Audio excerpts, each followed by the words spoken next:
انداز بدل گئی، ساروں کی آنکھوں سے نمی جاری ہے، حال سے بے حال ہیں۔ مدینے کا سفر ہے، سفر کرتے کرتے المختصر جب مدینہ کی حدود میں مدینہ المنورہ کی فضاؤں میں پہنچے، بے ساختہ ہو جاتے ہیں، آہو پکار ہو جاتی ہے، بے ساختہ نیر بہنا شروع ہو جاتے ہیں۔ در مصطفیٰ پر یہی نورانی قافلہ، لٹا ہوا قافلہ، ظالموں کی داستانوں میں رہتا ہوا یہ قافلہ،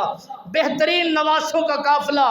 بیٹیوں کا قافلہ در مصطفیٰ پر جب پہنچتے ہیں، در و دیوار کو پکڑ کر لپٹ جاتے ہیں، آہو پکار کرتے ہیں، فریاد کرتے ہیں، نیر بہا دیتے ہیں، نیر نکلاتے ہیں، عرض کرتے ہیں یا رسول اللہ جب چلے تھے حال اور تھا، جب چلے تھے کیفیت اور تھی، جب نکلے تھے پروانے ہمارے ساتھ اور تھے،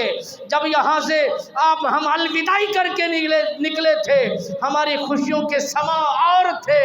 فریادیں اور تھی، دیوانہ پن اور تھا، جب لوٹ کر آئے ہیں دیوانوں کو چھوڑ آئے ہیں، پیاروں کو چھوڑ آئے ہیں، اپنوں کو چھوڑ آئے ہیں، وہ دین اسلام کی خاطر، پیغام سچا کی خاطر، وہ اپنے دین کو بچانے کی خاطر گھر دے بیٹھے ہیں اور مال دے بیٹھے ہیں، پیاروں کو دے بیٹھے ہیں، مگر وہ بچایا ہے انہوں نے دین اسلام کو، آپ کے نبی کے، آپ کے اس اسلام کو، آپ کے سچے پیغام کو بچا کر ہمیں یہی درس دے گئے ہیں، جہاں کہیں اسلام کو ضرورت تمہاری محسوس ہو اپنے آپ کو پیش کر دینا، مال کو پیش کر دینا، اولاد کو پیش کر دینا،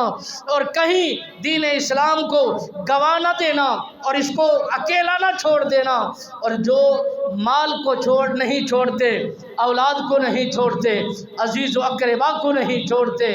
مال کو پیارا کرتے ہیں، وہی غدار ہیں، چاہے وہ کلمہ پڑھنے والے ہوں، چاہے تہجد ادا کرنے والے ہوں، چاہے وہ حب نبی کے دعوے کرنے والے